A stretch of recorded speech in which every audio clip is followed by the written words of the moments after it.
جس نبی کو پورے انبیاء پر نبی کا خطاب ملا، وہ نبی جو نبیوں کے نبی بنائے گئے، وہ نبی جو نبی کے امام بنائے گئے، وہ نبی جن کے چہرے کو وہ صبح کہا گیا، جن کے سینے کو علم نشر کہا گیا، ہاں جس پر اللہ تعالیٰ نے 30 پارے قرآن کو نازل کیا، جن کو اللہ تعالیٰ نے پورے نبیوں کا امام بنایا۔ بولیے جھوٹ بول رہے ہیں میرے عزیزو، ہمیں ہر چیز کا علم ہے لیکن قرآن کا علم نہیں ہے۔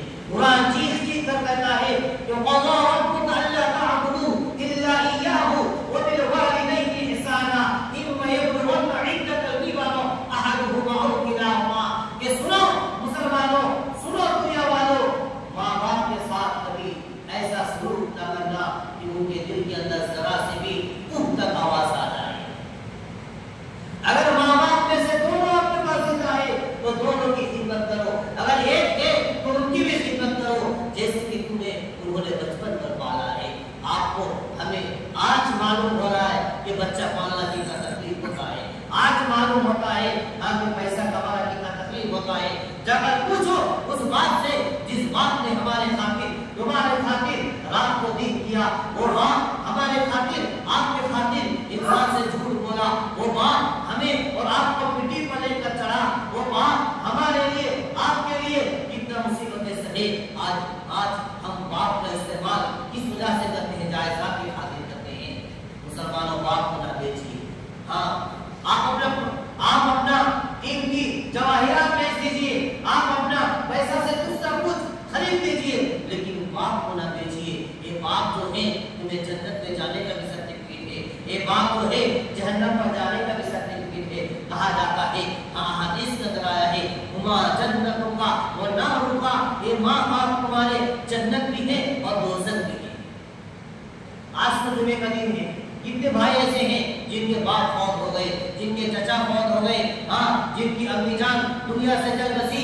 کوئی ایسا ہے مائی کا لال جو آج صبح سویرے سیرت پڑھ کر آیا ہے؟ بتاؤ تو صحیح۔ آج افسوس کے ساتھ کہنا پڑتا ہے، آج باپ کو کہاں پر قبر دی تھی ٹھیک طریقے سے پتا بھی نہیں پائے گا۔ آج چچا کو کہاں پر قبر دی تھی، جو چچا ہاں تمہیں بچپن پر پالا، تمہیں ٹیوشن لے کر گئے، تمہیں اسکول چھوڑنے گیا، اس چچے کو بھی آپ کا قبر کہاں ہے آپ کو معلوم ہے۔ آج افسوس کے ساتھ کہنا پڑتا ہے، ایسے راستے سے گزرتے ہیں، قبر ہوتی ہے ہم سے پیدل، ہم ان کو بس ریت کے لیے چلتے ہیں۔ مسلمانوں، ایک قبرستان پر جانا، ہاں اور قبرستان کی طرف دیکھنا، یہ ہمیں موت کی طرف، موت کی یاد دلاتی ہے۔ اور جب انسان کے اندر موت کا خوف آتا ہے تو اللہ تعالیٰ سے دل لگانے کا ایک اول پوزیشن درجہ ہے۔ بولیے کون بھائی قبرستان پر جانا چاہتا ہے؟ کوئی نہیں چاہتا۔ کوئی مر گیا ہاں تب قبرستان پر جائے گا۔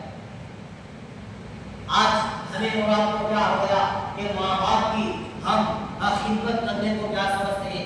ذلیل سمجھتے ہیں، رسوا سمجھتے ہیں۔ ہم اپنے گھر کی بات لیتے ہیں، ہمارے گھر میں ایک پروگرام رکھا گیا جہاں پر 40-50 آدمی آیا۔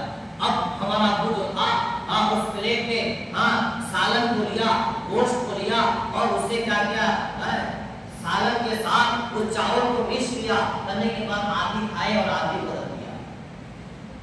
اب ہماری خالہ جان وہیں پر بیٹھی ہوئی، میں نے کیا کیا فوراً گیا، باپ کو پلیٹ لیا اور وہیں پر بیٹھا اور اس پلیٹ کو اچھی طریقے سے صاف کر کھا لیا۔ اب میری خالہ جان اپنے گھر پر آئی اور آ کر اپنے بیٹی کو قصہ سنائی، بیٹی تمہیں میں نے شادی کی 10 لاکھ 20 لاکھ خرچ کر کے، جب ہم کھاتے وقت کچھ کھانا چھوڑ دیتے ہیں تو اسے مرغی اور ہانس کھلانے کی ہو، تم خود نہیں کھاتی۔ آج میں دیکھ کر آیا میرا بھانجا اپنے باپ کا وہ جھوٹا ہوا مانتا ہے، یہ کھانا کے شرم کی بات ہے؟ بولیے، وہی تو جنت ہے۔ کیسے سمجھاؤں آپ لوگوں کو کہ ماں باپ کی خدمت کرنے سے اللہ تعالیٰ دل کو زندہ رکھتا ہے۔ ایک صحابہ گزرے ہیں، ایک صحابہ جنہوں نے اپنی پوری زندگی نماز کے اندر گزارا، روزے کے اندر گزارا، صدقہ دیا، سب کچھ کیا، لیکن ماں اس سے ناراض رہتی تھی۔ ماں اس سے کیا رہتی تھی؟